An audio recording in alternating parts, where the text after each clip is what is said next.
John and Jim, as they discuss the biggest stories in the world of sports. You put them all together, it makes a nice package, right? Get ready for passionate and intelligent conversation about the biggest issues and personalities in sports. It's unscripted. Somehow got mono. God knows who he was making out with. Some people call him dirty. I like to call him creative. It's unfiltered. I'm going to need another beer soon. And I said, well, hold, you're making my point, right? My thoughts are I'm going to call my therapist after the show is what I'm going to do.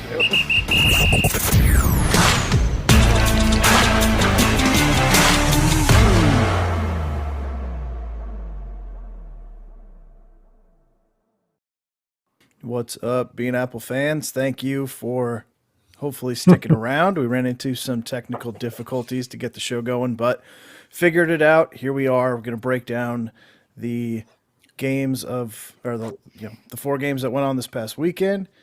Kind of go over that. Not a lot of shockers in this one, not to be expected. But we're going to talk about what we liked, what we didn't like, and what we think about moving on from here. So without further ado, John, Jim, you guys ready to do this? Let's do it. Yeah, let's do it. Good. All right, so we'll start off with the most uninspiring game of the week, Packers-Rams. Not a big surprise how this game went, right? I don't think any one of us thought this was going to be a game that was going to be close to an upset. Probably the easiest one to bank on. This was my lock, but I think it was probably most people's locks as well. So 32-18 final. Aaron Donald left this game as well, and after that it was just kind of done. Mm-hmm. I mean, never, Jim, like you like to say it, there was never a point in this game where you were like, Rams are making a comeback. It was just no, they never had a chance. No, they went in there. Mm-mm. I think they just knew they were going to lose this one. Yeah, as much as they didn't want to admit it, they knew what was coming. So, so what did you guys like about this one? See, I seen it a little different. In the third quarter, the Rams actually game, right? Absolutely. Oh, absolutely. First half and second half, 2 different games. The second half, the Rams actually started playing D. I mean, at one point in time, this was a 1-touchdown game. And, I mean, it really – I can't blame Goff. He was, 21 for 28 or something like that with a touchdown and 174. I think the biggest problem was they rushed for under 100 yards. You know what I mean? They just never got that going. And I mean, at one point in time when it was 25-18 or wait a minute, hold on, what was it? 25-18. I mean, it was still a legit game. Was I ever thinking that the Rams were going to win? I just wanted them to cover because that's the team I had. I know you wanted that. Just lose 25-18. I didn't want the Rams to win because I wanted Green Bay going forward, but it was kind of boring a little bit, I guess. And I will say the Rams D, like you guys said it, the Rams D was a lot different when Donald was in there. And not in there. I mean, they got some pressure on him. It's just he just couldn't sustain the whole game. So I'll tell you what, it's not a surprise, but I'll tell you what, it leads up to a hell of an NFC Championship game, and we'll get into that here in a few. Hell yeah, hell of an NFC Championship game. Hell yeah, it does. So real quick, because Jacob's asking a bunch of Giants questions here. So yeah, I want Garrett gone too. I hope somebody out west takes him. I know he's doing some interviews. I don't want to see him stay here. And yeah, I agree with taking Smith. If he's there, yeah, we jump on Smith. I don't know if that's going to happen.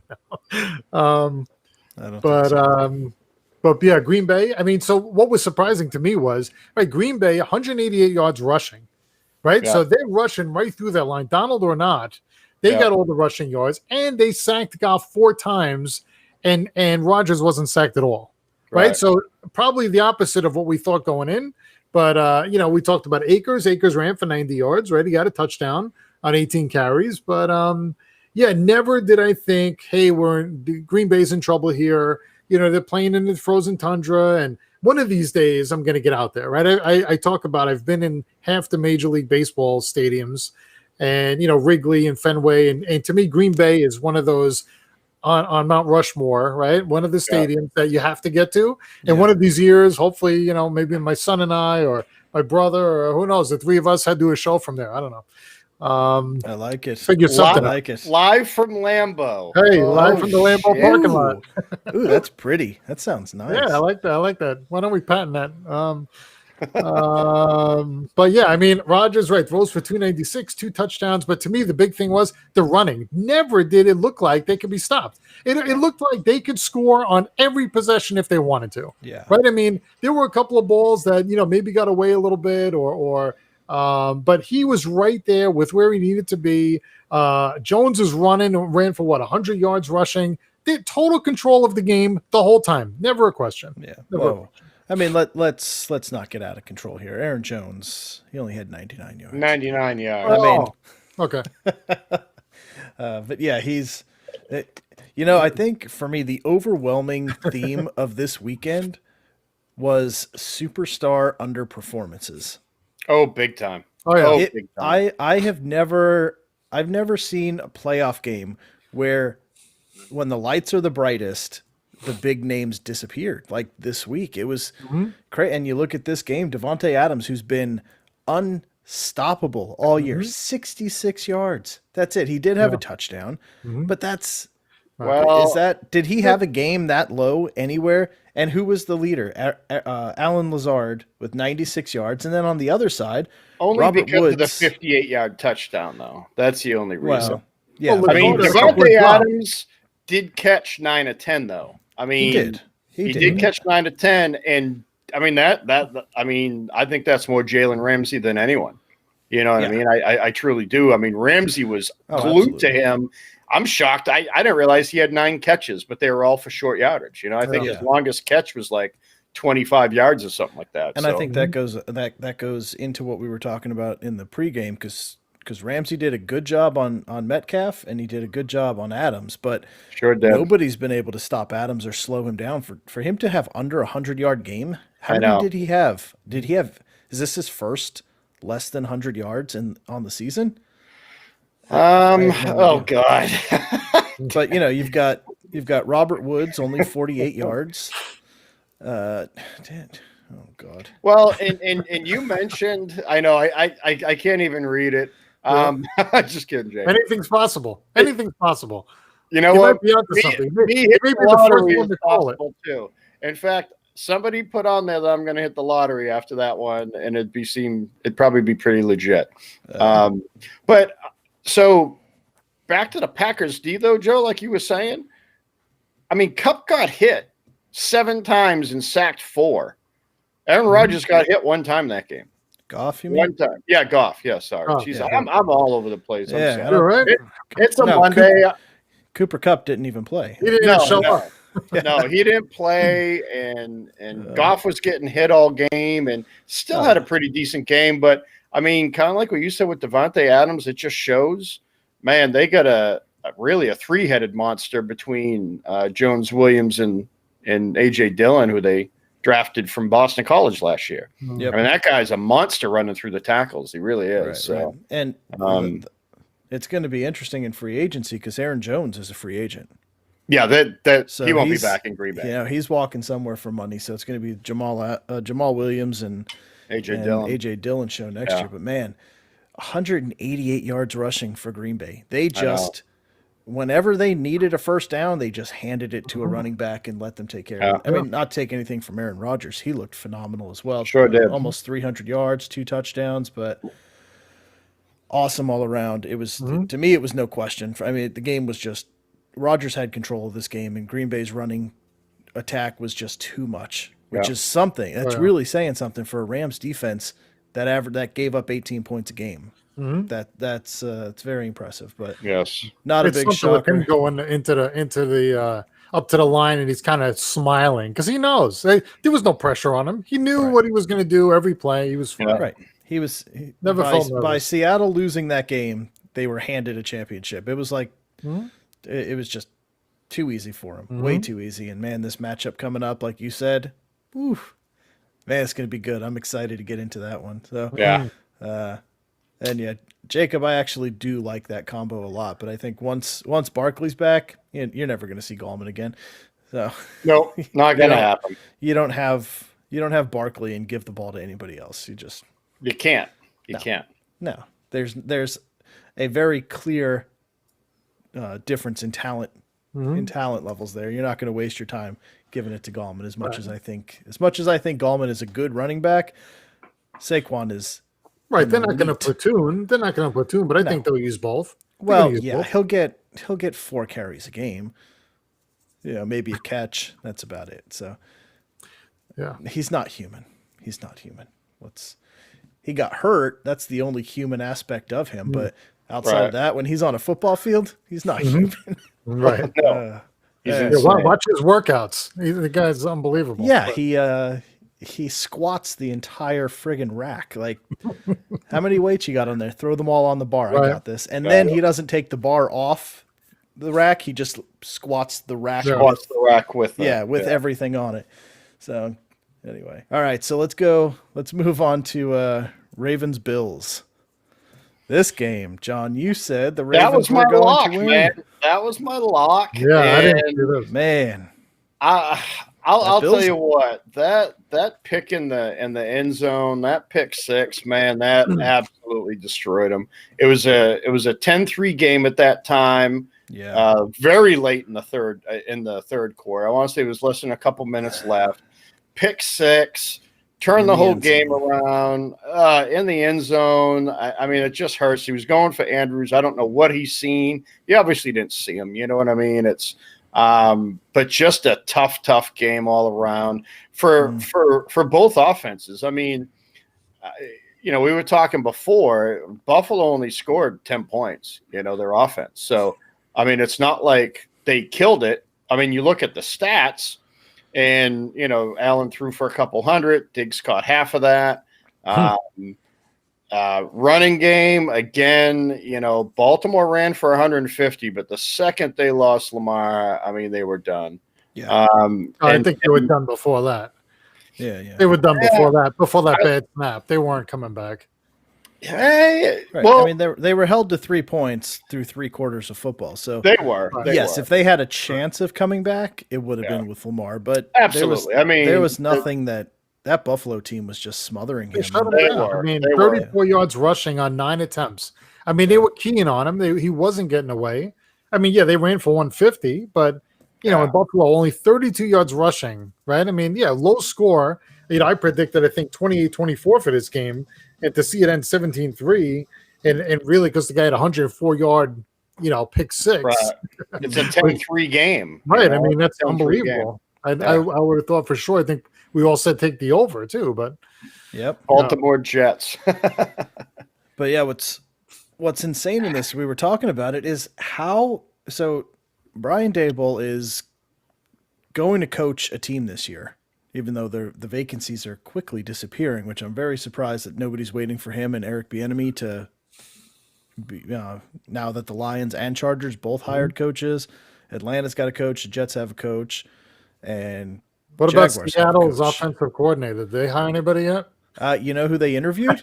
Yes, I do. I know. I can't. I was going to wait till the end to talk about this. Skip it then. I didn't know you saw that. I did. I read it, and I was just like, man, here comes the first pick in the draft next year. I was so excited. How does he even get an interview? I don't know. I mean, who says, come on out? Maybe it's on his own dime. He's got to fly out. Maybe that's what it is. Yeah. Right. So for the listeners who don't know, sorry.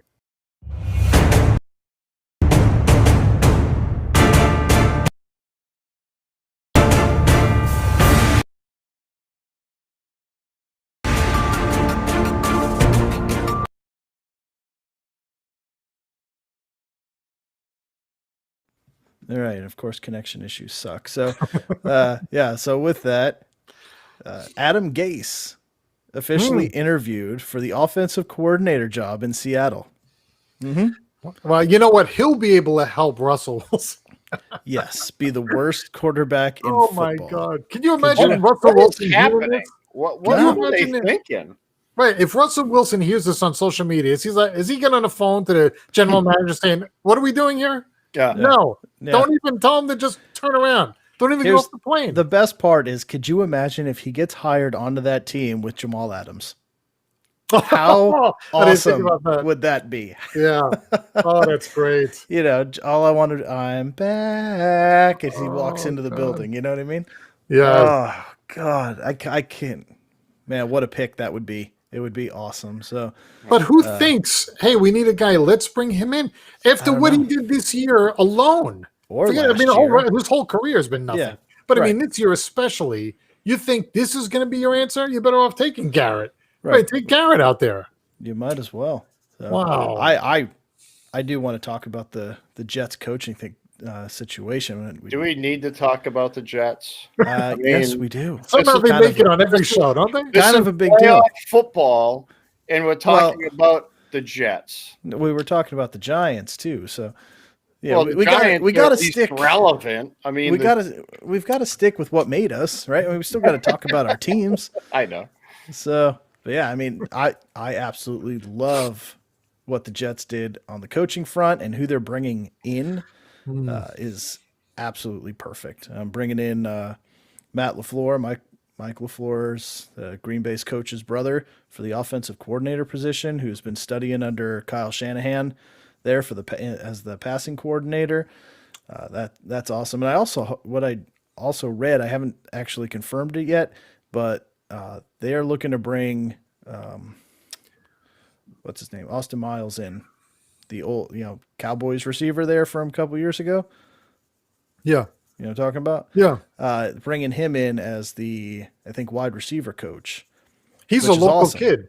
He's a local kid. He grew up in, I think, Garfield, New Jersey, right here. Yeah. Yeah. So that's why they're talking exactly, about bringing him Shanny. in. I'm kind of with you there. It's like talking about like snow skiing in Arizona, like in Tucson. But they have Mount Lemon there. They do. Go skiing in Tucson. Not really. I live there. Yeah, so you know. Anyway, but yeah. I thought that was really cool because he was an undrafted guy that ended up going to 2 Pro Bowls. So to bring somebody like that in, that's awesome. So, all right. Sorry. Anyway, there you go. There's the Jets question for you, Joe. Oh, so Speaking I of actually football. I saw for the Patriots dicks on this show, found something really cool stat that I saw on Twitter for Tom Brady. So, and John, you're going to have to confirm this because the numbers don't sound right to me, but Tom Brady has more playoff wins than all but 5 franchises. He is currently sitting at 32 wins, which is the same number of wins that the San Francisco 49ers have. And it is behind only the Cowboys, Steelers, and Packers. They have 35, 36, and 36 respectively. And in first place is the Patriots with 37. So before Brady, the Patriots only had 5 playoff wins in their history. Is that right? I can't hear you. Can you guys hear me now? Yeah. Yep. Yeah. Well, you figure the year they went to the Super Bowl, they won a wild card divisional and an AFC Championship in 85, 86. And then when they lost to Green Bay, they had – did they win a conference that year and get a bye? Because to me, that would be 6 wins. Well, Bledsoe had at least 1 win, right? Well, the year they went to the Super Bowl and played Green Bay, they beat – what was it? Was it Jacksonville? It was like 96-ish. I want to say they beat Jacksonville. And I thought they won Carolina. I think it was Carolina. Then okay. So 96, they had a bye. Okay, so yeah, that's their 5 wins. Yeah. That's insane. So all the shit that the Jets get for being a shitty organization, but before Tom Brady came from 1960, right? Was that when you guys were incorporated? I believe so. Yes, it was the Boston. So from 1960 till 2000, 40 years, you guys won 5 playoff games. Yeah. One. That's why when people say why do older New England fans gloat? Yeah. You know why? I mean, people seem to forget. that we lived through hell. I mean, Right. it was pure hell. 40 years, 5 playoff wins. Yes, it was pure hell, Joe. I told you. And we could talk about the history of never watching them growing up.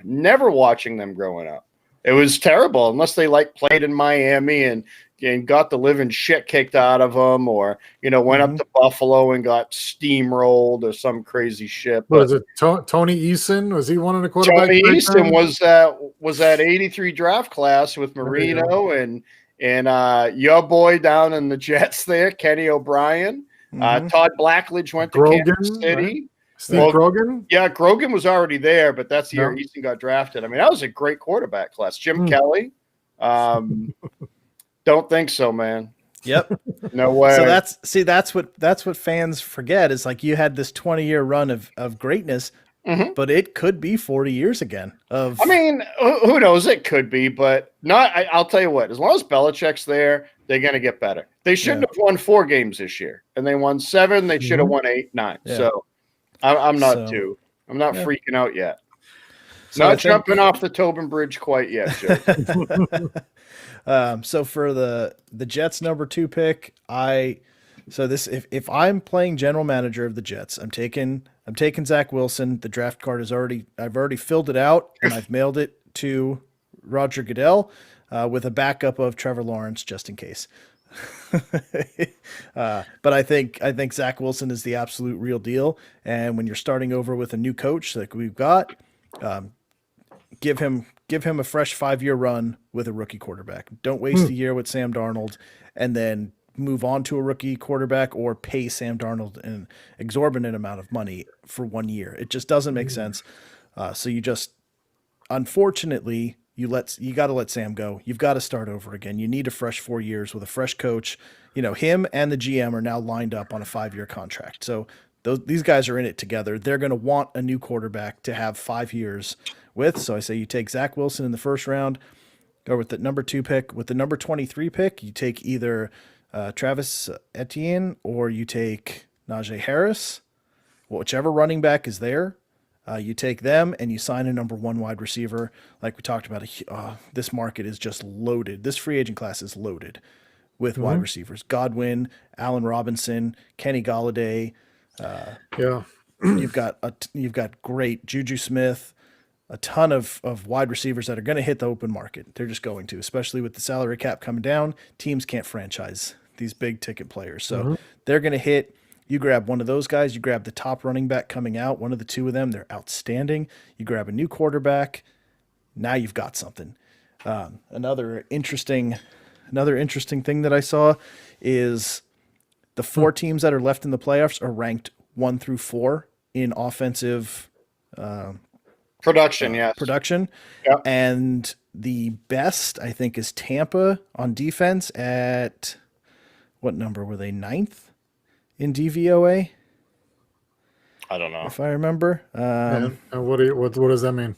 So it's exactly what we have talked about for this whole time is everything is built around an offense. It doesn't matter what you have. You need to have an offense. I'm trying to. Here we go. So take a look at the quarterback still playing 5th. So the final four teams of DVOA rankings, defensive value against average, I think it is. Tampa Bay's 5, Buffalo's 12th, Green Bay's 17th, and Kansas City is the 22nd ranked defense, as opposed to one Buffalo's the 5th rank. So Green Bay's 1, Kansas City's 2, Tampa's 3, Buffalo's 5th. This is an offensive league. All these people that are like, oh, we got to get cornerbacks. We got to get edge rushers. No, you don't. You got to get a quarterback. You've got to get weapons. And I think, to me, that's the way this team has got to go. Got to go. That's me. I don't know about the I'd be interested to see what you think the Giants are going to do at 11. But I think I don't see Smith or Chase still there at 11. I would love to see Smith, but after that show he put on, there's no way he's not going to make it past 5. No. I mean, somebody's jumping on him early now. I mean, after what he just showed he could do, everybody knew, the whole field knew they were going to him, and he's still open by 10 yards. Come on. Yeah, Dolphins or Lions, he's not getting past. No way. He's not I'd love getting to. past I'd them. love to have him. I mean, I've seen a couple of mock drafts where saying Waddle comes here. Yep. Could that happen? Yes. Receiver, but like I said, pass rusher, I still want. And I know you just got off your box saying you want offense. Yeah. But I mean, you got to give Jones weapons. You've got to give him some elite pieces. Yes, I agree. He's got Saquon. If you give him Waddle there, like that's nice to piece in with the other guys. Mm-hmm.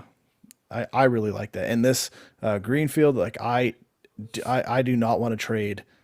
I think Watson is elite, but it's just you wouldn't give it's up. a lot. You wouldn't want him? Picks. I would want him, but you're giving up. We just gave up, 3 second-round picks to move up 2 spots to get Sam Darnold. Yeah, but that's an unknown first round, commodity, Joe. That's an unknown commodity. But You're three first-round picks to a team that needs a lot of help. Of course. So that's how you're going to get them for that. Because think about it. Watson's contract's I say only $25 million. He already got his bonus. They don't have to cover any of that. So you're not even in like cap dire straits, even if you get him. So now you get $25 million to a quarterback who just killed it. Absolutely killed it with the Texans. Yeah. With no one. I'm not underplaying how good he is. I am not in any way doing that, but 3 ones for him. Man, what's that going to attract, Joe? It's a 4-year contract. He signed to a 4-year 160. It's a 5. This is 1 year. There's only 4 years left. I thought he signed an extension. It's 5 years. There's still 125 left on it. It's 5 years. So with the 5 years, 125, you're going to attract a wide receiver. I mean, you got plenty of money. Who gives a shit about money? You know what I mean? Honestly, who cares? Losing the first round picks, but now you're going to attract players. Right. Once they know who your quarterback is. Yeah, they're going to attract players to come play for cheap. I think I wouldn't give up Watson. I wouldn't give up 3. I wouldn't give up 3 first. That second round or that number 2 pick is extremely valuable. I would be okay with both firsts this year, but to give up another first next year or a first this year and a first next year and still keep both of the Seattle picks. Okay, so and maybe throw in like a third. Goes in the shitter again. And now you've just wasted 3 or 4 years on Darnold and 3 or 4 years on this guy. When you know Watson is a top 5 quarterback. He's ready to go. He's plug and play. Yep. I mean, I don't want him to go to Jets. I hope that doesn't happen. Look, I would not be upset if that popped up on my screen. I would. If Houston called me, I'd say, "What do you want? Tell me what you want." Yeah. And I'm probably going to give it to you. If you tell me that I'm going to agree with you on the phone right now that you're going to trade him to me, you name your price. Yep. I mean, that is a top. I mean, soon Brady's out. Like you said, Breeze is out. Rodgers is 37. He's going to be top 3 within 3 years. Easy. Yeah, I mean, they're saying they're not shopping him, they're not trading him, but other people in the organization are saying they don't think he's going to be back. He's not playing again. So something's going to happen now. Of course, I don't know. To me, they have to say that they're not shopping. Of course, yeah. I mean, I think that the Jets trade. They got to trade. Darnold's going to be part of the package, right? It's got to be picks and Darnold, and give him a quarterback back and give him a pick, whatever you know. Yeah. Well, they're picking. If he makes the best place, because then you can trade Tua. Yeah. If they're picking, if you're giving up that number 2 pick, you don't have to throw in a quarterback because they're taking a quarterback with that pick. In all likelihood. Maybe not. Well, are they going to take another offensive lineman to protect nobody? Yeah, but like Miami, if they get Tua in the number 3, they're not taking a quarterback. You know what I mean? Because that's I'm saying for the Jets. If they trade for the Jets and like Zayo's saying, the number 2 is thrown in there. That's going to be a quarterback. You're just going to it's going to be Fields or Wilson. They have to attract the fans somehow. You're right. Yeah, they got to attract. So that's got to be a number 2. They're not going to want Darnold on one more year. I mean, maybe you throw him in just as throw him in and they could flip him somewhere else. Yeah. Right. Whatever. I don't know, but it's still I think 3 firsts. And that's probably right. I don't think he would, to be honest with you. Because he was what started a lot of this. Yeah, exactly. What started a lot of this was he wanted them to interview Robert Saleh and Eric Bieniemy, and they did not hire, or they didn't even interview either of them. And he requested that they interview both of those guys. So that's one of the guys that Watson wanted to come and coach him, and now he's with the Jets. So that might be enough to entice him to say, hey, this is the guy I wanted coaching me. Trade me over there and I'll play over there. It started with the GM too. They didn't talk to him about the GM hire, which I was like, wow, what a prima donna. But they told him they were going to. Right. I mean, why piss off your guy? You know, that's what the Jets did to what's his face, their safety there who they had to trade. You know what I mean? It's like, come on.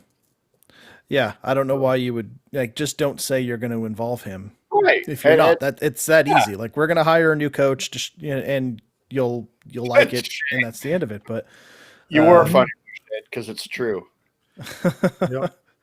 Well, I don't think it is. But this is an interesting team, and I don't know, Jacob, for the Giants side. I don't know where the Giants are going to go this offseason with their spending. I'm not sure how much they have to spend, but I don't know if they're going to sign a top free agent wide receiver. I could see them drafting one, but I don't know if they would. I don't know if they would sign one. It's just a lot of money to pay when you've already got Sterling Shepard and you've got Slayton. I think one of the best young wide receivers in football. Yeah, he's just got to learn how to get open. That's his problem. He's fast, but he doesn't get uncovered. I mean, so can we get a guy? I mean, Galladay. I mean, there's been talk about him, but the kid's always hurt. Yeah. He doesn't stay on the field. You know, Allen Robinson. Could we get somebody like him? Yeah, that would be great to have a guy like him to be the leader of the receivers and kind of draw some attention and let some other guys get freed up. That would be great. I'd love to see it. I just don't know. I think but then the highest paid though too.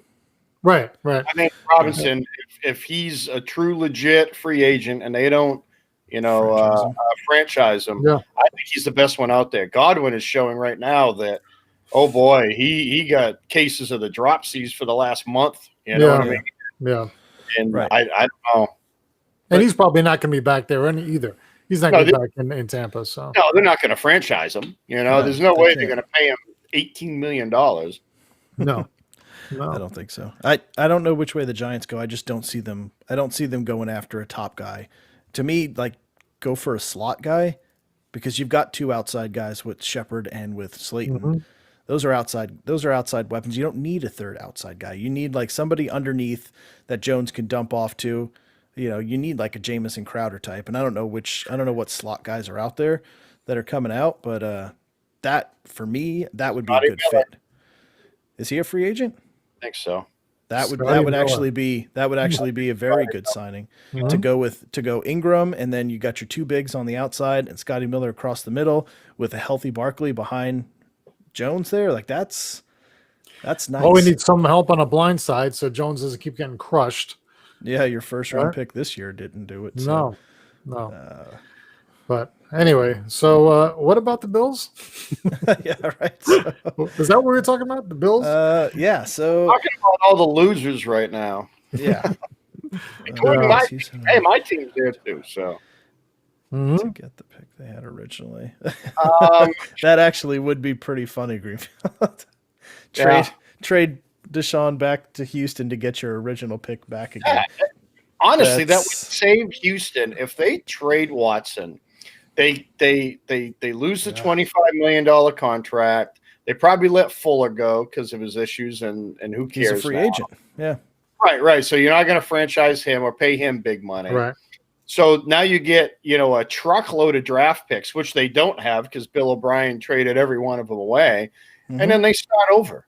You know what I mean? They start over with a chance instead of paying people, which you can't do. And it's going to show with New Orleans this upcoming year why you can't pay everybody. It's going to show with teams when they can't sign Allen Robinson and they can't sign Godwin because you just can't pay everybody. You have to develop people. Look at the teams that used to win, or look at the Patriots, man. Half their team was developed. They brought in a couple veterans here and there, but it wasn't like crazy. No, they developed. And I was talking to somebody today, and I'm like, look, the Pats, are going to overpay this year if they go free agent route because they don't, there's nothing to entice somebody to come there. They need to nail the draft and they need to sign the right people. So I don't know. But anyways, Buffalo. All right, Buffalo. So how did Buffalo run the ball 9 times? So that's kind of where I was trying to get to before we started this with Dable being such a hot commodity as a head coach and this elite offensive coordinator. They were winning this game the whole time, but Josh Allen was just throwing constantly. And I get it. Buffalo's running game is not that great, but 9? I mean, yeah, 16. But 7 of those were Josh Allen scrambles and runs. They were. Right. I don't count those. I mean, some of them are designed, but other ones were scrambles. So designed play calls for running backs, 9. That's why they scored 10 points because both D's were playing lights out. Yeah. I mean, they both were. No, but they couldn't move the ball. No. I mean, Josh Allen didn't. Oh, he had 200 yards. Right, but even so, it was only on 37 attempts. You would have thought that would have been 50, right? With that little running plays. Yeah. I mean, so 23 of 37. So it was a pretty quick game, and I guess they just didn't have to run. I mean, the clock was running. They were moving the ball around. I mean, both teams ran for what they have 150 yards rushing. The Ravens did. So the clock was running, and he didn't have to go crazy with it. But yeah. But to me, it was just all these games were weird. It's kind of weird to watch. Yeah, it was weird. I mean, like I said, and then when Lamar got knocked out, I mean, like I said, they weren't coming back if that didn't happen either. I didn't think. Yeah.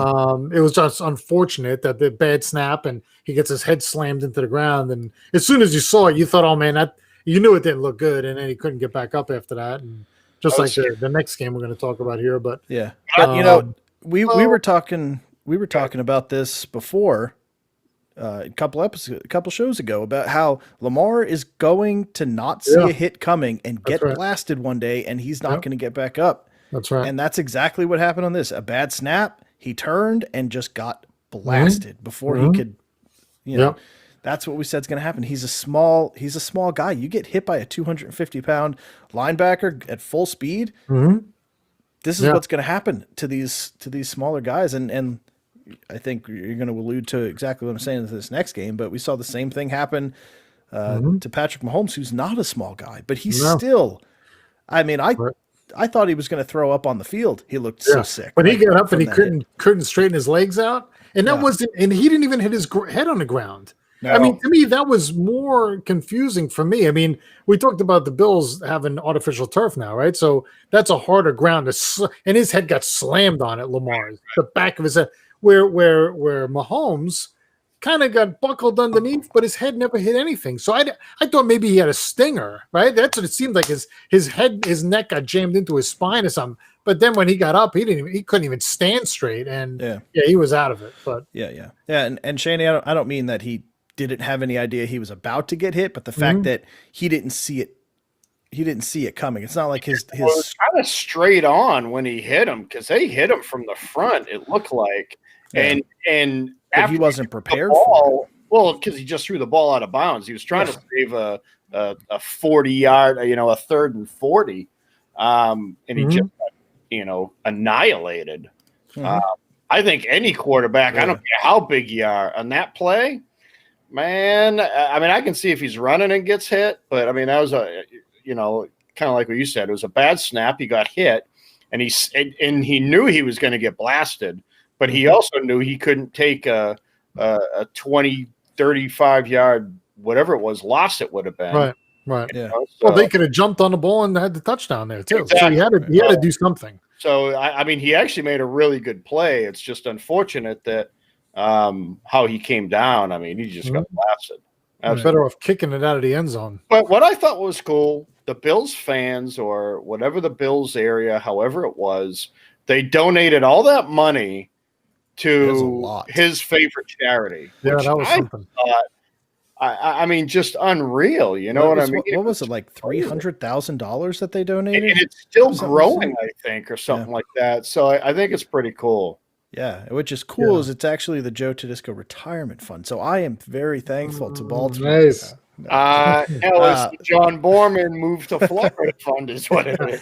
It's the everybody listen to the Bean Apple. It's for advertising money because they know the show's great. But I also like that he was actually signing autographs on the way to the airport. If you saw that, signing autographs for Bills fans. Likable guy, man. Lamar Jackson's such a likable guy. That was awesome. Not like him. He should be wearing a Patriots uniform. I'm going to keep saying that. That was awesome. All right, so let's talk. We want to talk about Chad Henne beating the Browns to go to the championship game. Because he did. Man, Chad Henne, he absolutely did. Love it, and I think I even shared it on Facebook. I put it up after the game. Chad Henne beats Baker Mayfield. Whew. Yep, they could. You want to know why? Because you only ran the ball 22 times, Cleveland. How after he goes out? I don't get it. I don't understand. Nick Chubb was moving the ball. Kareem Hunt started getting into it. I mean, Mayfield wasn't making a lot of mistakes either. When they started running the ball, he was doing his little dink and dunk. He was okay. And then for whatever reason, Mahomes goes out. They continue to run the ball, and then they stop. They stop running the ball. Put the game in Mayfield's hands, and he says, "What next year? Oh, think about us next year."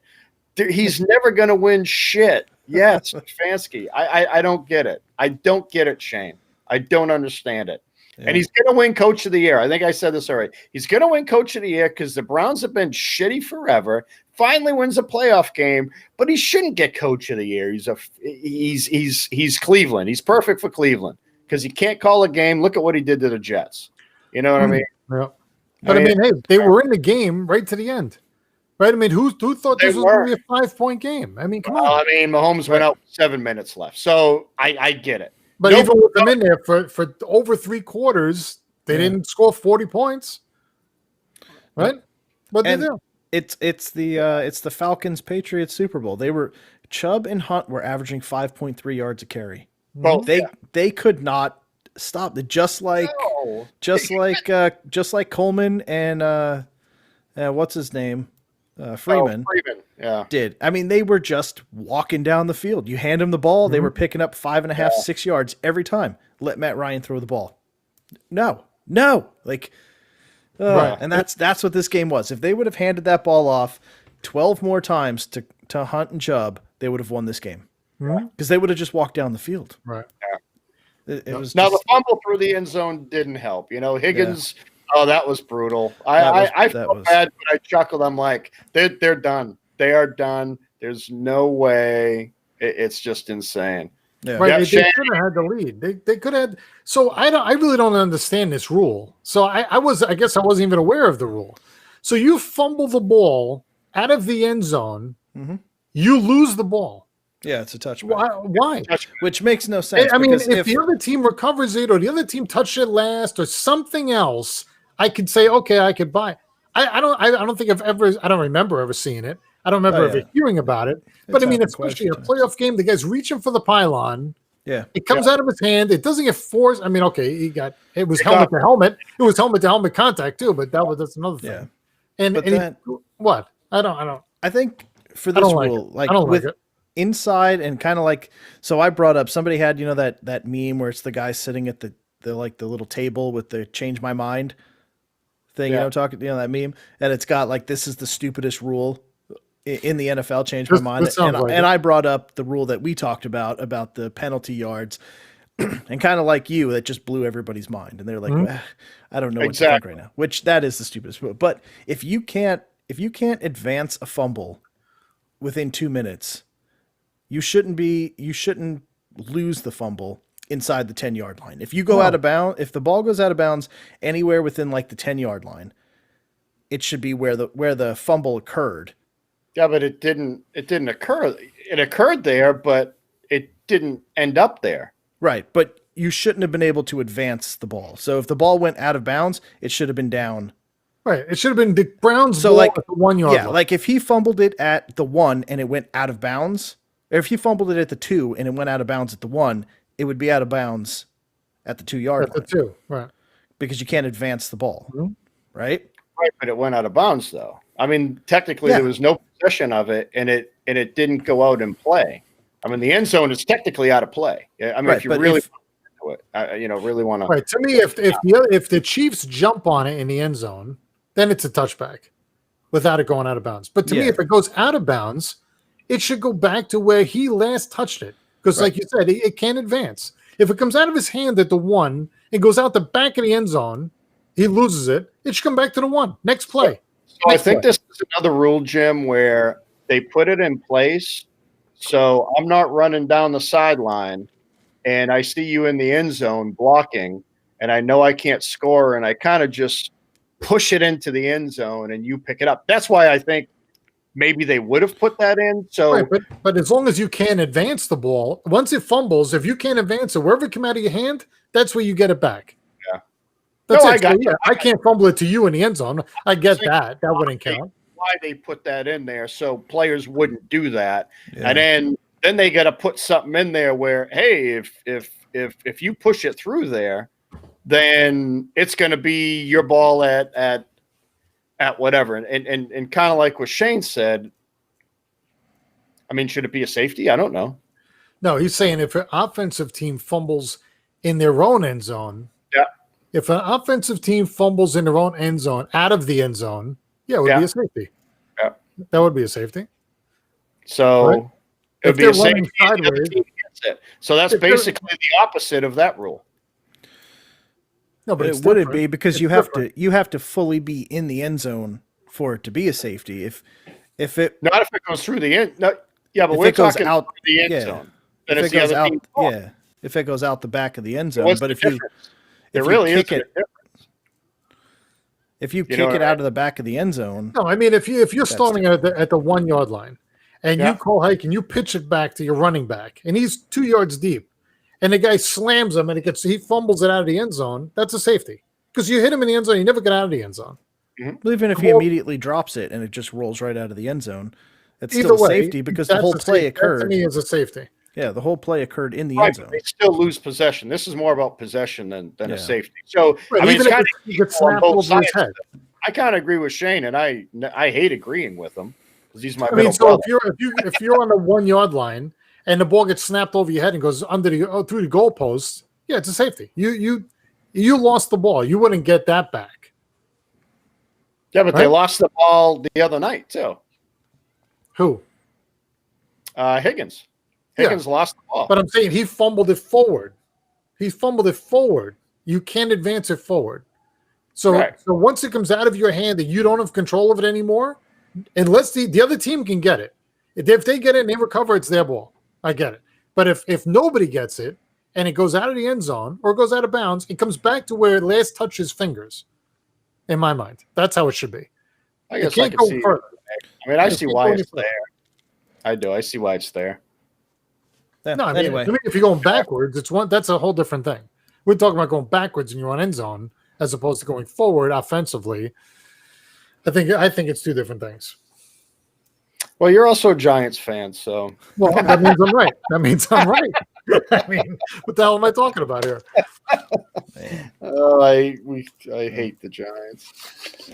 All right. Flag up right behind me.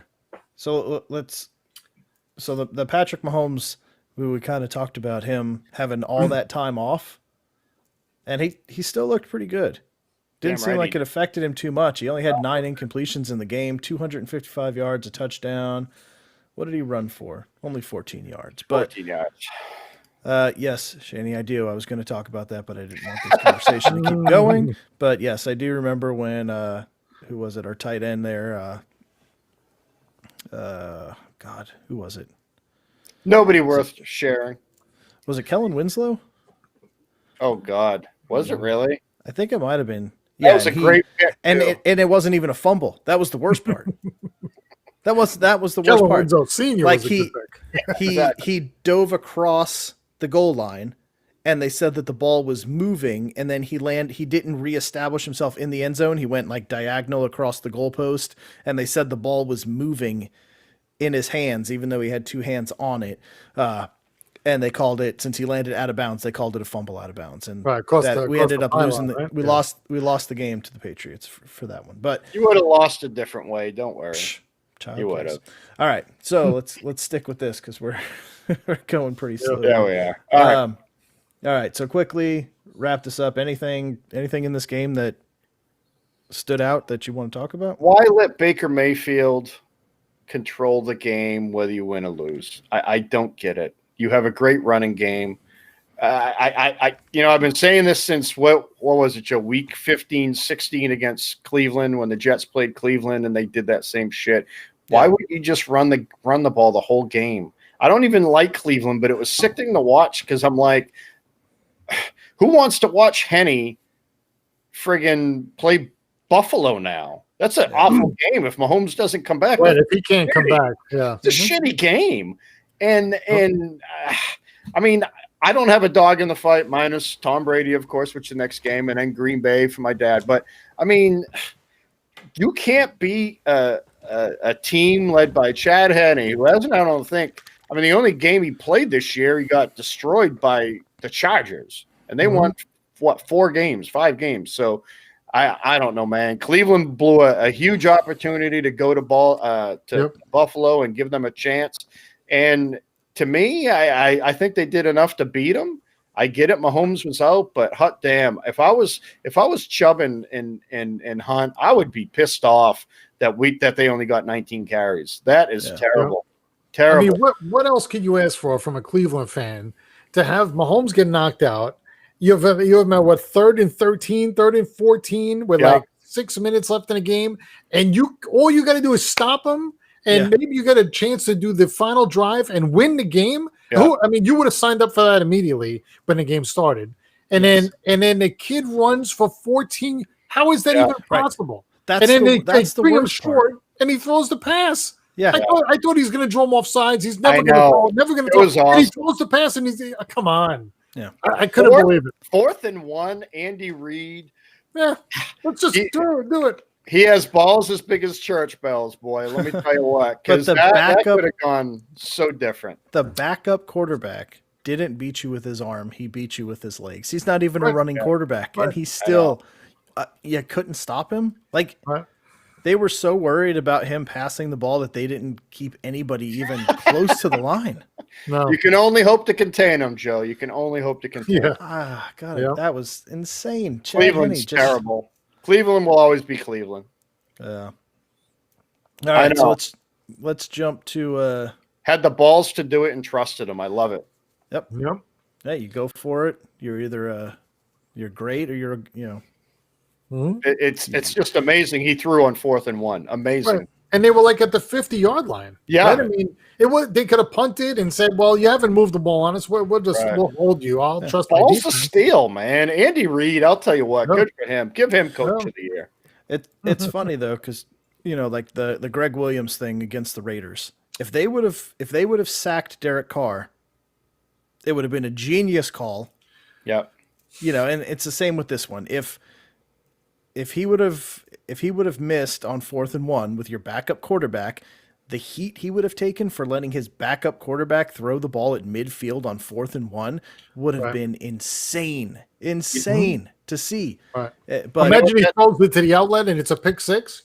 You know what that tells me though? Andy Reid wasn't concerned about Cleveland's offense. Mm-hmm. Yeah, he wasn't. He was not worried about Baker Mayfield. And why would you? Yeah. Why would you? Well, I guess when you know that they've given up on the run for some reason. Yeah. Mayfield will not beat you. He's not going to beat you. No. He just won't. So, all right. So let's round it out with your favorite player of all time, the love of your life, Breeze, Tom Brady. Oh, Brady. Man, I'm gonna save my comments about the end of the game for the end of the game. But okay. So let me start. So first off. This game was all about defense, to be quite honest. I mean, let's face it. Drew Brees, 3 picks? Got that fumble by Jared Cook. Huge.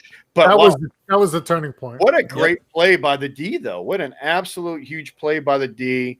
What I was impressed with Brady was, I mean, Cameron Brate led the team in yards. Leonard Fournette had a pretty good game receiving too, but Brady kept throwing deep all game. So it was almost allowing them to rush the ball. I think they ran for just 125, 130. So I don't have it up, but I I have to say, I mean, Gronk had no catches. I want to say, one catch? One for 14. Antonio Brown had one. Mike Evans had one. So it was not the normal. Right, yes. God, I mean, Godwin had 3 or 4 drops. But I think the fact that Kamara, again, only carried the ball 18 times, only had 3 catches. Michael Thomas, 0 catches from the best wide receiver. Man, Tampa's D was on. Yes, he is. Yeah. And I'll tell you what, I mean, it was a weird game to watch for a while because I don't think anybody expected both defenses to completely take over, but they did. But once again, Tom Brady did not make mistakes to lose the game. He just did not. Yeah, he kept throwing deep, wasn't connecting, but man, it was open up Cameron Brate in the middle, keeping the linebacker. Oh man, I'll tell you what. I don't know what they're going to do against Green Bay. I think Green Bay is the better team. I truly do. But man, Tom Brady goes to Tampa. They haven't gone to the playoffs in 12 years. It's not a coincidence they're playing for the NFC Championship. New Orleans. What's that? Oh, you mean goes down to Tampa? Yeah. Goes to Tampa. They haven't made the playoffs in 12 years, and now they're playing Green Bay and Lambeau, which Brady's not afraid to play in the cold. He can say that his blood got thinner since he's been living in South Beach or wherever the hell he's. South Beach, that's Miami, my bad. Okay, South Tampa. He's living in South Tampa. Yeah. But anyways, I think it's going to be a great game. I think on paper, I think Green Bay starts out probably at favorites at 2.5. I don't even know if you go 3 with this. I mean, Green Bay has to be favorites here because they've been unstoppable. But that's going to be – I hope it's a good game. Regardless of what happens, I hope it's a good game. Let's take a look. Yeah, and almost identical numbers. I mean, literally, outside of the yardage for these two, I mean, completions 18 for 33 as opposed to 19 for 34. So identical completion percentage. Tom Brady, 199 yards, but Drew Brees only 134. And Drew Brees did not look right. I don't care. Like, he looked flat in this game. He didn't look crisp like he usually does. A lot of throws that, I mean, he was overthrowing wide open receivers, which I thought was kind of weird. It just didn't look like he came to play. And it's sad. It's likely his last game. And it's sad to see him play like that when you've seen him play at an elite level. But this whole year, he seemed to have been down since the injury. He just hasn't bounced back all the way, and for good reason. He's 42 years old. You don't just bounce back like that as opposed to when you're 22 years old. So, and all of his insides are broken. I mean, the fact that he couldn't throw the ball more than 10 yards. I mean, it had been Jameson to throw the 156-yard pass trick play. He couldn't do it, and with Hill out, Tamsin Hill, they had nobody to do it. I mean, so they knew. I think they knew at some point that they had to just play up tight and take away the short pass, and he couldn't go deep. He couldn't go deep. And you're right. It's sad to see him go out like that because he just couldn't get the ball out. He just couldn't do it. And it has to be with what the injuries were that he got, that he just can't throw the ball anymore. And maybe in the offseason he heals and decides to play one more year, but I doubt it. I mean, you hate to see him come that close and not make it, but they had every chance. I mean, really, they gave the Bucs the game. All the turnovers I get, one ball was tipped. He threw it into triple coverage, tipped. Another guy catches it, keeps his feet in somehow. Another pass, number 45, whatever the kid's name is, he was all over the field too. I can't remember his name, short name, but caught that ball. And, but even early on, I mean, with the punt returns, what's his name? Devontae Harris? Is that Devontae Harris? I think. Harris. I mean, he runs the ball back, touchdown. Oh, Deontay. Yeah, there you go. Yeah, runs the ball back, and then the block in the back gets called back, and points come off the board, and turnovers. I mean, they did everything they could to give the game to the Bucs. That's really what happened. I mean, the Bucs, in my mind, beat the Saints. The Saints beat themselves. I mean, that's what happened. I mean, how many times did Brady get the ball on the 20-yard line? He's in the red zone when they give him the ball again. It's like, come on. Yeah, and they still couldn't put the game away. Yeah. At any point. So, well, I think New Orleans D played well. I mean, they played really well. And you're right, Joe. It's unfortunate. Drew Brees went out like this. Yeah. I mean, it really. Tell me you didn't want to see this game end 40-37. Of course I did. Yeah, I think we all thought that. I think we all thought it was going to be in the 30s. Mm-hmm. Yeah, but that catch that Tyler Johnson had, did you see that one from Brady on the sideline where he caught the ball like over? It was. Oh yeah. He it was insane, spinning around, and then caught it as it was passing him. He didn't even shoulder throw. The ball was past his shoulder when he caught it. He had a dart out and like Spider-Man the ball back in. I think there was little actual that caught the ball for him because that thing was so far past him. I couldn't. That was insane. Yeah. 12 catches, 14 catches all year or something like that. Yeah. It was like the best 1 for 15 catch performance that you could put up in a game outside of Mike Evans' 2 catches for 2 yards, for 2 touchdowns. So, fancy dream. Yeah, what an amazing catch from that. He's a rookie, so might be something to go there. But I think Breeze is done for the fact that what we talked about in the pregame or in the prediction show is this team's going to get gutted. Why is Breeze going to come back to a team that's going to be bare bones when this thing is done? They can't afford him back. No, they can't afford him, and they're going to have to cut so much of this team to be able to play next year. Just to start the season, they're going to be gutted. So, it's a shame. Real quick, hey, Micah, thanks for joining us, brother, from overseas. I know where you're at. Yeah, and the Steelers. I think they're playing golf with you, Micah. I think they got a tee time with you, and then we'll have a Hold'em tournament. They're playing at 105. September 11th. Opening day. Opening day in Pitt. Yeah. But I mean, really though, that Cook fumble, I think if he had the first down, if he goes down there, I don't think the Bucs win the game. There's a chance if everything happens and they get down the field and go up 14 at that point because they're up 7 already, score a touchdown again, or even if it's field goal, go up 10. I don't know. I think if he doesn't fumble that ball, I think the Saints win the game. Could be, yeah. And I know we can't tell now, but man, I thought that was what did it. Shaney brought up too. I mean, they didn't put pressure on him. I mean, and Shaney's right. Brady does not make mistakes when he has time, when he feels comfortable. He's just going to throw the ball away when he starts to. I mean, Evans, Brown, Gronk, 3 catches between them. You know what I mean? And they John, still won't. How have me and you been talking about this for a decade, and there's no defensive coordinators in the league that have figured this out? Because we need to be hired, Joe. I'm guessing so. You know who figured it out? So. Those guys sit around and they watch film. I'm going to tell you who figured it out. But 2 times. Nobody's watched film on any of these games. Nobody's gone back and been.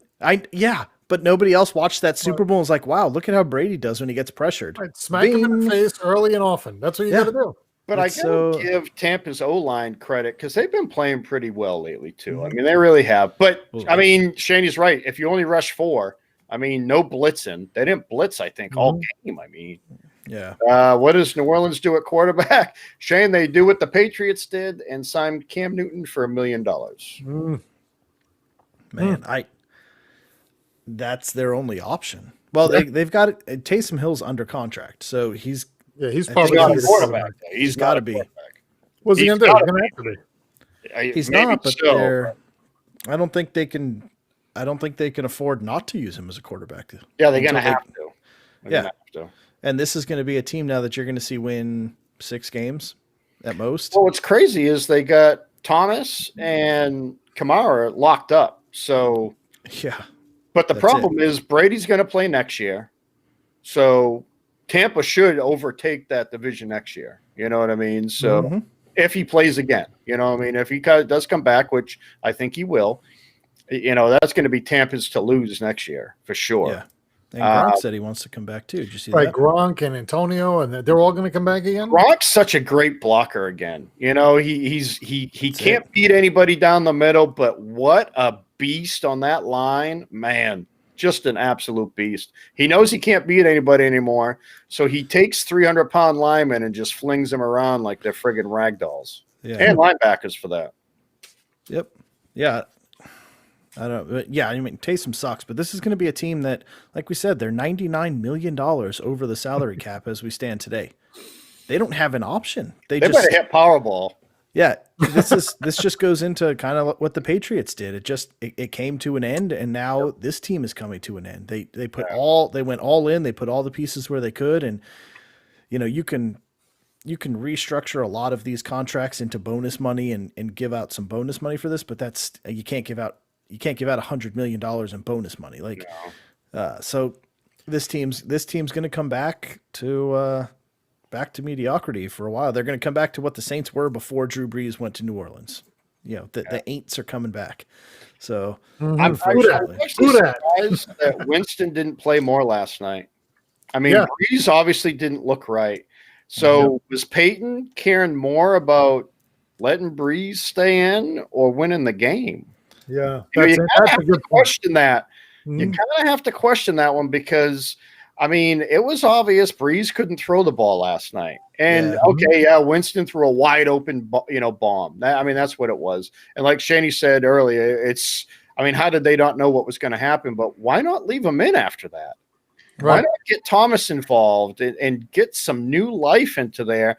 Or were you just trying to make Brees happy because you knew he's retiring? They probably already had the talk well before this game. But, man, they were right there. They were never down so much. You know what I mean? Right. Yep. Yeah. Going into the fourth quarter, they were tied. Yeah. That's what I mean. This game was never over. So yeah. But they didn't give Winston a chance even when Brees went down. They went to Taysom Hill, which is weird. Why would you not go to Jameis? But they still won games. I just think that this is going to be the end of this.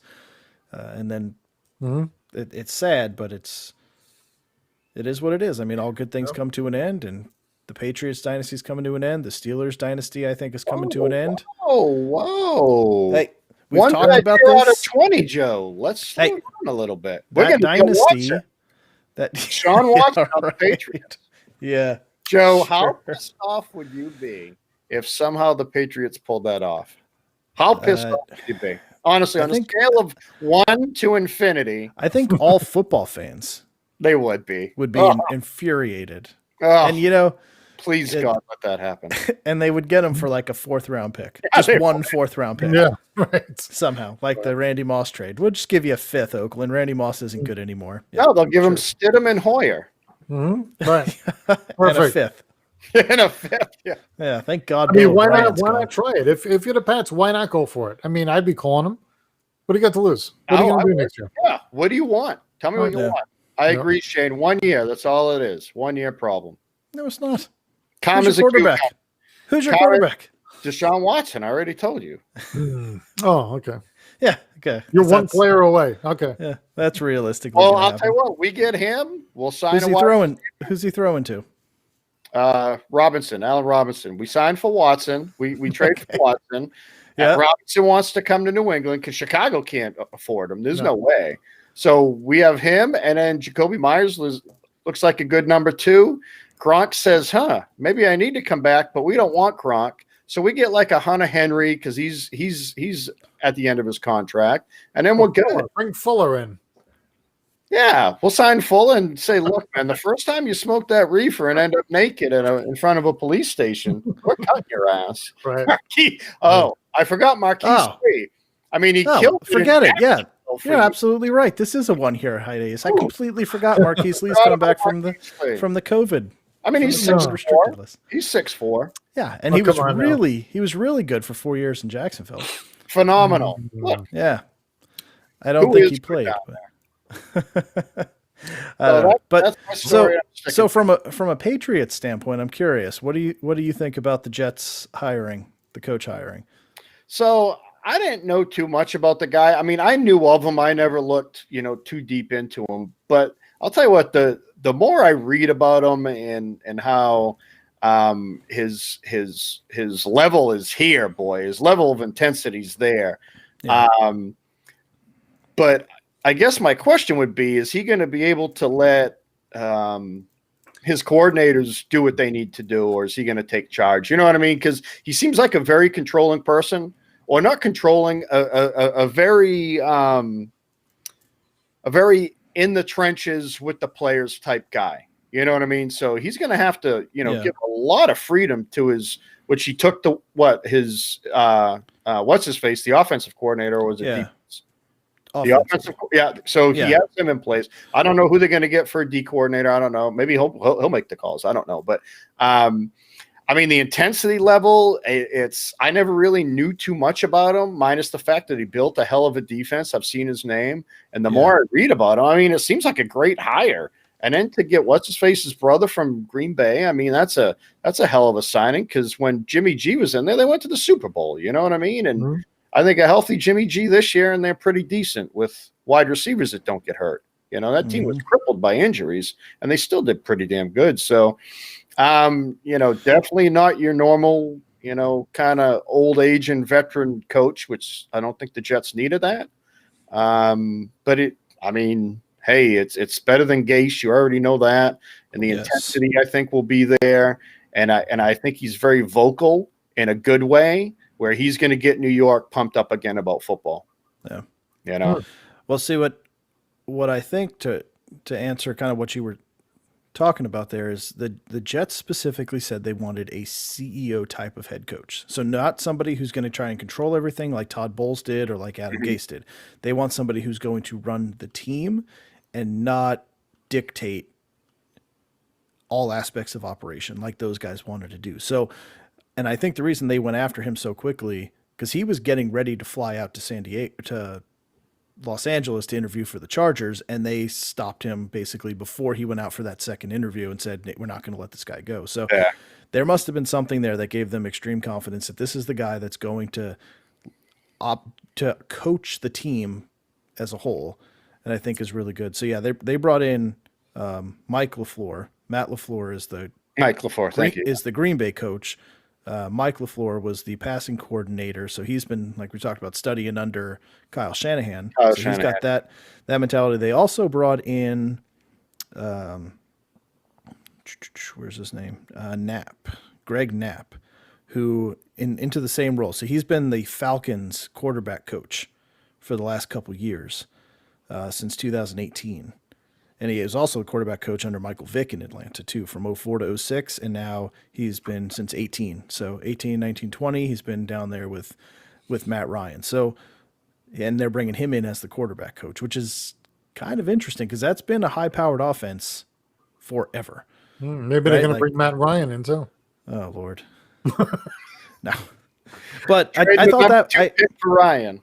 I actually thought that was a really good – like those are enticing pieces to bring in, because you're bringing in quarterback coaches that actually have experience coaching quarterbacks. Michael Vick and Matt Ryan, those are two pretty good guys. So, and they still had a great defense last year, and all the injuries they had, especially in that Jets game when they lost like half their defensive stars, and still ended up with like the 5th best defense in football. That's pretty good. So I'm excited. And he's a Lebanese American, and you're bringing him into northern New Jersey, which is like a melting pot of every culture you could think of. Like what a perfect just a diverse atmosphere. You know what I mean? And again, I think that energy will. He seems very intense. That's what I, from very little what I've read and the stuff I've seen of him on videos on YouTube. He's a very intense guy. Quite frightening looking if he ever came running at me wanting to hurt me. I'd be a little worried, but like Shaney said, probably the best of the group. He was really good with healthy players, and I don't think he sucked without them. He's still, like I said, 5th best. Not as good. Defense. Yeah. I don't know. A ton of injuries. Yeah. So I don't know. To me, the good thing, like reading all the comments. So I read all the comments that I saw on everything, and the NFC West fans are elated that he is no longer in the NFC West. Like, everything's like, thank you from Seattle, thank you from Arizona, thank you from LA. We don't have to see this guy again. Talking about how he's got McVay's number, and it's crazy. Wow, that might be the quote of the year right there. We need to keep that. Wow, that's a keeper. Wow, that's good. Oh, Shane, you never lost for words, are you? Hold on, let me take care of this. There we go. Oh, that's No. that's in the running for quarter of the year for sure. He's Comment of the year, I should say. Yeah. They actually didn't have that bad of a defense. It's the offense that sucked year in Joe, year out. But Joe, stop. Now you're in. They denial. didn't have the 32nd ranked defense. They had the Well, 32nd they ranked sure offense. look like they did. Yeah, they both. And it's an offensive league, right? Yeah, It that's is. an offensive league. 32nd ranked offense. Okay. Well, why you get the but world that's why that's what makes your defense struggle, because the offense is so bad. They're on the field all the time. That's what made the Patriots defense so great for years. Is they had a couple of good players, but what made them so strong is they had a 14-0 lead, and the defense can sit back and play aggressive instead of having to play safe to try to hold teams off. You know what I mean? When you've got a 14 or 21 point lead, you can play different. You can play aggressive and you can go for picks and do those things. You can't let a guy beat you over the top trying to get a pick when it's 7-7 or you're down 14-0. When you're up 14-0, you could roll the dice a little bit, and that's what made the Patriots defense so good for years, is they had Brady that just opened games up right out the gate, and it was easy. But Yeah, that's not saying much, Joe. I don't I mean, know. let's face it. Look at you. It's okay. It's a new year. It is. Joe, to new beginnings, my friend. I'm excited for the coach. I think it's exactly what they need. And yeah, this year we sucked, but it's been 2 years under one of the worst coaches. I think that is one of the worst head coaches that has ever led a football team. And how he got the job after what he did in Miami, I will never be able to understand that. But I think it's going in the right direction. I think it's the right. I think now they got a draft right. And I'm actually very surprised that from what I read, he wanted to come to New York. He wanted the job, which is surprising for a coach that was, I mean, he had 7 interviews lined up, and he was starting his second round of interviews in person. So he was called back for a couple of extra interviews, and he wanted to come to this team that is in shambles, right? For the last 2 years. It's unbelievable. So, you could be that bad at your job and still get interviews. yeah. I mean, it's still. I can't wait to see what he does. There's only a certain number of availability, right? It's not like you could. Oh, I'm a manager. I'll go manage anywhere, right? No, you're on the NFL. Yeah. Right. There's only 32 teams. How is it that now he's out in Seattle interviewing again? They haven't learned from looking at his resume. Let me see your resume. Don't even put it right in the shredder. What are you talking about? Oh my God. I can't believe How it. did that get through HR's computer system of like flagging like the wrong person? It's unbelievable. I mean, maybe it screwed up and they were like, yeah, this is a guy. And then he ended up there and they're like, wait a minute, is this the Adam Gates that was just in New York or is it different? But what about him? Do you think like him and his family are thinking, hey, this is probably it for me? And then all of a sudden Seattle calls and says, hey, why don't you come out? He's like, hey, hon, look at this. Yeah. Seattle's interested. What? You want to move to Seattle? Oh God, I hope I don't run into him. My luck, he'll buy a house down the street, and I'll have to be like, fuck, I'll fly all the Jet stuff out front. Just oh, there you go. Oh man, that would be a nightmare. But I hope it happens. I really do. And you know, he somehow convinced the Jets to hire him after Miami said you suck. But he got worse since then. And he did get worse. Yeah. So maybe he's really good at interviews. Maybe he just sells himself, you know, and maybe he'll just blame it on the fact that he had no offense. He had no weapons. Yeah. They gave him nothing because realistically they did, but he couldn't do anything with anything. Yeah, so I guess. So maybe he's like, you know what? If you give me Russell Wilson and DK Metcalf and Tyler Lockett and Chris Carson, I could do something with that. The Jets, all I had was Sam Darnold and Jamison Crowder. That's it. So, and Frank Gore. You know Frank Gore's going to Seattle now. Don't draft Carson in fantasy. Yeah, Frank Gore's going to get 14 carries a game. 14 or 18, 22, doesn't matter until the legs fall off. So, Emmitt Smith, watch out. He's coming for you. Yep. He's not going to give up. Moving up the ladder. Yeah. So yeah, I'm excited for it. It's been 2 years since I've been excited about anything with this Jets team, and this is definitely something that I think is worth keeping an eye on. So you know what I think we should do is maybe draft night. We do like a live show for like the first maybe, I don't know, 5 picks, 6 picks, whatever we do. Well, at least our team's first pick. Right. Because I want to see Joe's reaction when they draft quarterback from the Ohio State Buckeyes. I want to see the reaction. I just want to see it live. That's literally my biggest fear right now. As it should be. That's my biggest fear. Should be. If Urban Meyer takes Fields, his alum, right? His loyalty. Yeah. You will see me running around this room screaming like a 12-year-old schoolgirl. Well, if Justin Fields is the first pick in the draft. Well, not if the Jets go another way. Could you imagine if Fields is drafted 1 and the Jets take Sewell, the offensive tackle at number 2? Tackle number 2. Oh, and then Miami's like, I'll take him. Right. Yeah. I'll take him. Well, so now what the question is, your new coach, what does he want? A defensive guy? I don't think so. Right. You're not there's no defensive players in this draft that you're taking 2. What's the dude from Penn State? Linebacker. Micah Parsons? Micah Parsons. He's probably the highest. I don't see him going. Not 2. Maybe top 5, 10. maybe 4 or 5 to like Atlanta or something. You know what I mean? I think he's projected to go to Atlanta. Yeah. I think it's going to be Trevor Lawrence, Zach Wilson, probably Jamar Chase to the Dolphins. Then you've got Atlanta will take Fields, and Cincy will get Sewell at 5. That's my top 5 draft order. So when is that? Is that March? It's April 1st, I think. We'll have to do a draft preview. Yeah, that would be good. Yeah, we'll have to do a draft preview. Breakdown. I mean, at least the first round, probably in about 3 shows, 4 shows, whatever we need to do. But I say we do a draft preview. Yeah, I mean, we could just do it for our own teams too.